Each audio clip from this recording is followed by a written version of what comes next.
السلام عليكم ورحمة الله وبركاته. أهلا بكم في أولى حلقات بودكاست الإيمان سر الحياة. رجعنا بعد فترة طويلة، والرجوع ده مش عادي، رجوع بروح جديدة، رجوع بمعنى إننا نفتح باب ونمشي في طريق طويل هيغير حياتنا سوا بإذن الله. لا تحسب أن الدين بعيد عن حب وحياة، وبهجرك للدين ستحيا تعشق ما قلبك يهوى. مرة شاب كان عايش حياته من غير هدف، كل يوم زي اللي جابله، فلوس بيجمعها وأصدقاء كتير وضحك وهزار، بس في آخر الليل كان بيبص للسقف ويحس بفراغ كبير. ولما جه يوم ورجع لربنا بصدق، حياته كلها اتغيرت، بقى مطمئن، حاسس انه عايش لهدف. الإيمان خلاه إنسان جديد، ودي سر اسم البودكاست، الإيمان سر الحياة، لأن من غيره الحياة مجرد جسد يتحرك، لكن معاه الحياة ليها معنى، ودي الإيمان. الإيمان في اللغة هو التصديق، وفي الشرع تصديق بالقلب، وقول باللسان، وعمل بالجوارح. الإيمان مهم؟ أكيد طبعا. طب ليه الإيمان مهم؟ الإيمان هو البوصلة اللي بتوجه حياتك، بتخليك تشوف الدنيا بمنظور مختلف، وتخليك تفهم إن الألم مش عذاب بس، لكنه رسالة. وتخيل معايا كده تكون عايش من غير ما تعرف ليه ربنا خلقك، من غير ما يكون عندك مرجع يديك أمان وقت الخوف. إيه اللي هيبقى فاضل؟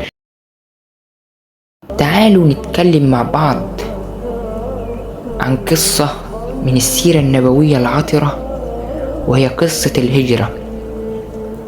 هجرة النبي صلى الله عليه وسلم من مكة للمدينة مش كانت كده شيء عادي أو شيء ماشي كده وخلاص، لأ، ده كان شيء بتخطيط، وكان توفيق الله سبحانه وتعالى مع نبيه ومع صاحبه أبو بكر. شوف النبي صلى الله عليه وسلم وصاحبه أبو بكر وهم في الغار، سيدنا أبو بكر بيقول للنبي صلى الله عليه وسلم: لو نظر أحدهم تحت قدميه لرآنا.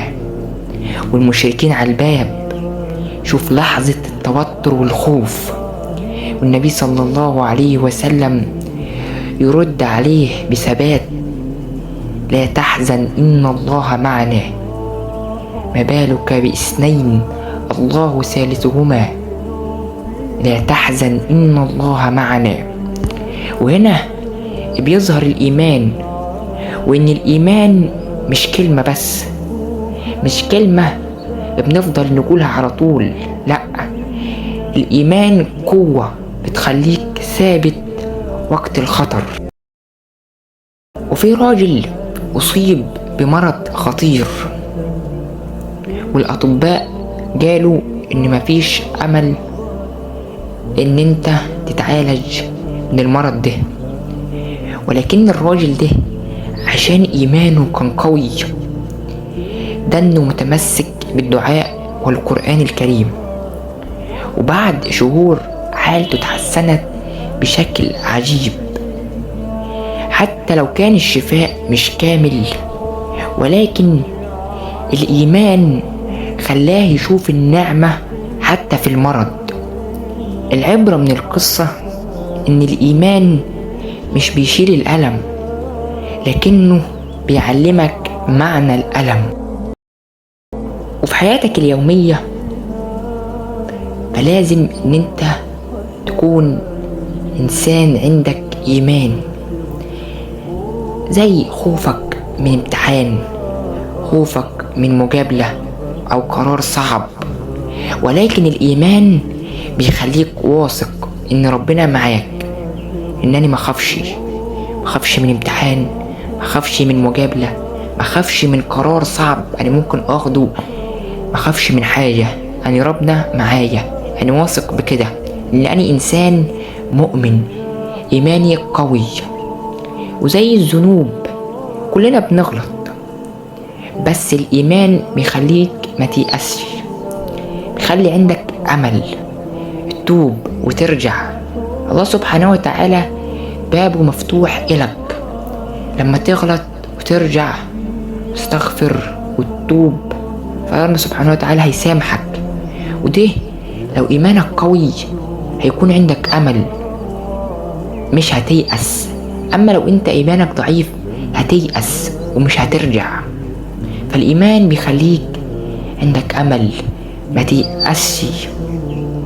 وزي الغضب، حصل لك موقف استفزك خلاك غضبان، فأنت الإيمان بيخليك تهدى وتسامح. موقف زعلك مش قادر تنساه، فالإيمان يخليك تهدى وتسامح. طب الإيمان ده إزاي أكون شخص عندي إيمان زي ده؟ إزاي أكون إنسان مش أخاف عشان معي ربنا، لما أعمل ذنب ما يأسش وارجع واتوب، لو حصل معي موقف استفزني أسامح واهدى وما أغضبش، عشان تزيد إيمانك وتكون إنسان ذو إيمان قوي.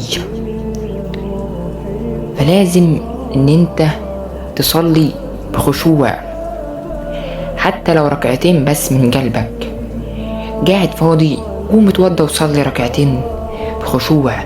صلواتك ال5 فروض تحافظ عليهم كلهم بخشوع. تصحى من النوم تبدأ يومك بذكر الله سبحانه وتعالى، تبدأ يومك بأطيب الكلام بالقرآن الكريم، وتخصص وقت في يومك للقرآن الكريم، ولو صفحة من القرآن الكريم، لو صفحة، لو آية، بس المهم ان انت تداوم عليها وتستمر. مش ان انت تيجي تبدأ انا هقرأ جزء النهاردة كامل تيجي تاني يوم ما تقراش خالص، لا.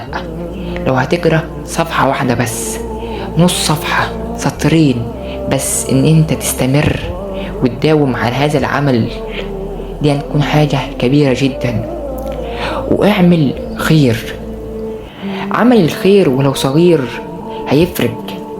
ابتسامة، تساعد حد، تقول كلمة طيبة، تجبر بخاطر حد، ولد يتيم، تساعد اي واحد ولو مبلغ بسيط، تبتسم في وشه، تكون سبب في فرحه. العمل الخير ده لو انت شايفه بسيط فممكن يكون كبير جدا عند الله سبحانه وتعالى. ولما تعمل كل الحاجات دي حاول اللي انت تجربها ولو اسبوع واحد، هتحس ان قلبك بدأ يتغير فعلا. جرب تعمل الحاجات دي كلها اسبوع واحد، مش هتخسر حاجة، وهتحس فعلا ان انت بدأت تتغير، قلبك يتغير فعلا. وفي ناس بتيجي تسأل وتقول سؤال، هو ليه ربنا بيبتلينا؟ الابتلاء غربال بيكشف صدقك. يعني ايه غربال بيكشف صدقك؟ يعني لما ربنا سبحانه وتعالى بيبتليك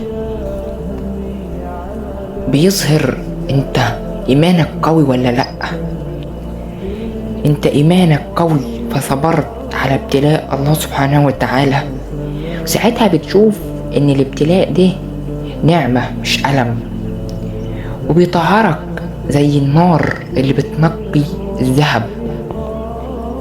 الله سبحانه وتعالى يقول في كتابه العزيز: أحسب الناس أن يتركوا أن يقولوا آمنا وهم لا يفتنون.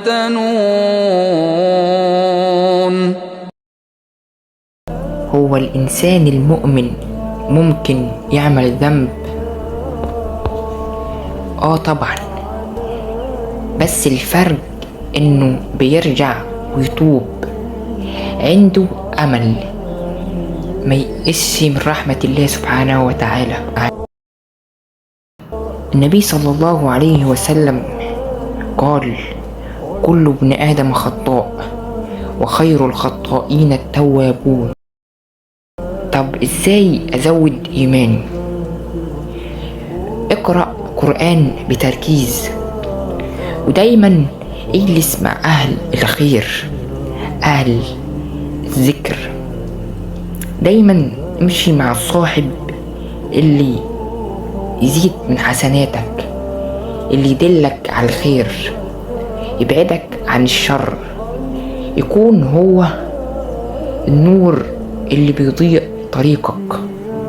اي فعل خير يكون هو اول واحد بيشجعك عليه وبيخليك تعمله، واي فعل سوء يكون هو اول واحد بينهاك انك تعمل ده. وداوم دايما على الذكر، داوم دايما على ذكر ولو بسيط، زي سبحان الله والحمد لله لا اله الا الله والله اكبر. هو بسيط قول، ولكن كحسنات وأجر فهو عظيم عند الله سبحانه وتعالى. خليك عارف دايما ان الإيمان مش رفاهية، ده سر الحياة. وخليك عارف ان الإيمان بيخليك قوي وقت الضعف. الإيمان بيخلي كل موقف في الدنيا له معنى. قولوا جميعا معي آمين بقلب صادق وبقلب يملأه اليقين وثقة بأن الله سبحانه وتعالى مجيب دعاء، وأن الله سبحانه وتعالى قادر على كل شيء. اللهم اجعل الإيمان في قلوبنا نورا، وفي ألسنتنا صدقا، وفي أعمالنا بركة. اللهم اجعلنا ممن إذا أعطيت شكروا، وإذا ابتليت صبروا، وإذا أذنبت استغفروا. استنونا الأسبوع اللي جاي في حلقة جديدة، هنتكلم عن ازاي الإيمان يديك راحة وسط دوشة الحياة. انتظرونا في حلقة الأسبوع اللي جاي إن شاء الله تعالى على قناة بودكاست الإيمان سر الحياة. كان معكم الطالب الخطاط، والسلام عليكم ورحمة الله وبركاته.